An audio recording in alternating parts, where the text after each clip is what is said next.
The following story has been brought to you by StoriesToInspire.org. A young Avrech got married, Kolel man. He couldn't afford Yerushalayim. Prices were too high. So, the best he could do, he got a little dira, a little apartment in Haifa. He had to move there. More affordable houses. He'll go and learn in Haifa.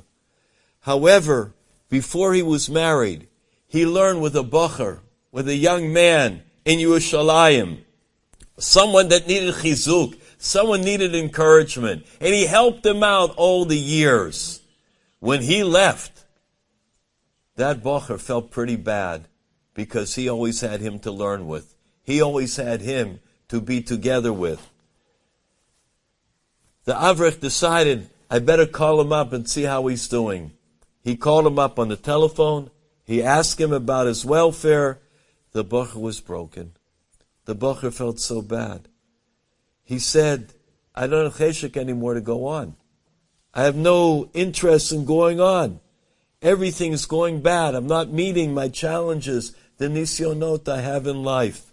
At that moment, the Avrech tried to encourage him. He said, no, keep in there. Don't worry about it. Learn. Try. I'll call you up more often.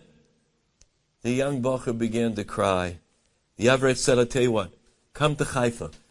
Get on the bus. Hurry up. Come to me right now. We'll learn together. We'll go around together. Come. The bocher said, okay. He came to Haifa. It was so bad. They were walking in the streets. And the bocher was so bad the whole time that the Avrech, the Kolo guy, was talking to him. He wouldn't smile. He wouldn't even look up. He didn't know what to do. Finally, for some reason, the Kolo guy, the Avrech, said, wait a minute. Hold on for a second.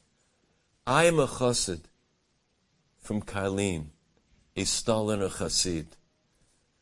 As a Staliner chassid, we have a great nigun that the world sings today.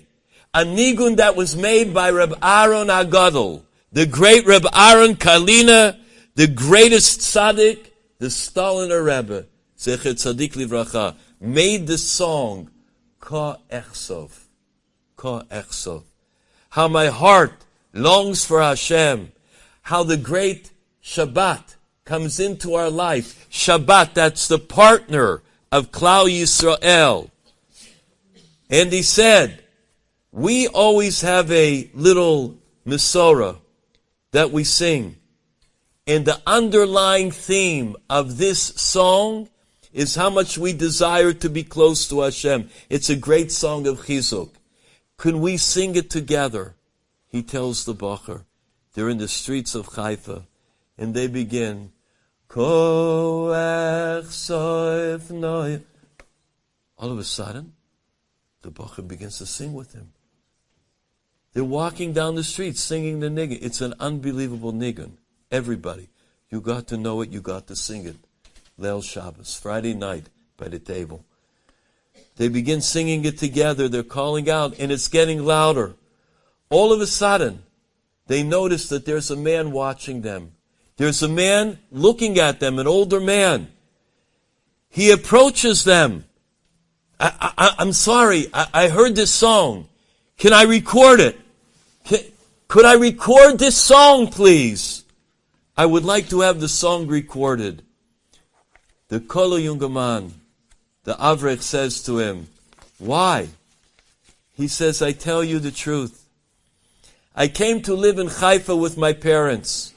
My mother came from the city of Karlin. In her house, they sang Ka Echsov every Friday night. When we came to this country, when we came to Israel, my mother came together with us. We got a dira, apartment in Haifa. However, she left all spirituality, Torah, Yirat Shamayim, mitzvot. The only thing, there was one thing that she carried over into the new land. We did not sing secular songs. We did not sing Shirei Ahava. We only sang Ka'ech Sof, the one nigun that was carried over. And she would sing it with such heart, in such feeling. Sometimes we would be sitting crying, singing the song Friday night, because that's the only thing we did. My mother, he said was Nifteres. But the nigun is engraved, Chokuk Aloach Libi. It's engraved in my heart. When I was walking here this evening, and I heard you singing it, it started to bring back all the feelings of my youth, of that wondrous nigun. So, the young man said, why you want to record it? Why you want to put it on a recording? He said, I tell you, because right now, my older brother is in the hospital. He's terminally ill. Khalil, he has only days left to live. I know without a doubt that if there's something that could give him a moment of happiness before he returns his neshama to the Olamos Dalionim, I know it would be just to hear that nigun. The Kolo guy said, no need to record it. You don't have to. We can go and sing it for him. We'll go and sing it. The Kolo guy, the Bocher, they went together to the hospital room. And there they started to sing.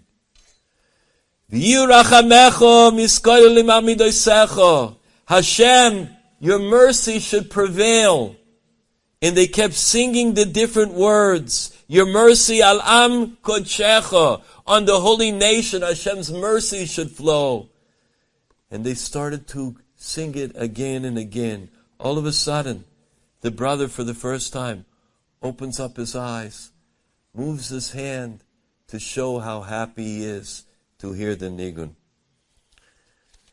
After they were finished singing, they left. The Avrech, the Kolo guy, and the Bocher. They were walking down the street. A couple of minutes later, they saw the elderly Yid, the brother, once again run after them. And he said, Baruch Dayan Emet. My brother passed on. However, he left this world escorted by that nigun, by that ka'ech sof, declaring the longing and desire that we have for Hashem. He left with tears in his eyes. He left with the nigun of his childhood to give him comfort and strength. Think about it. The mother was porek oil. She cast it all off.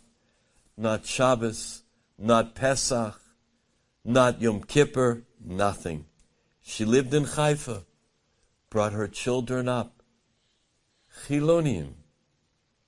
However, the Shir Shel Shabbat, that song of Shabbat, that she heard in her father's house, that was mashpia on her, that influenced her, found their way into the hearts of the children and played a role until my brother's very last day on this earth.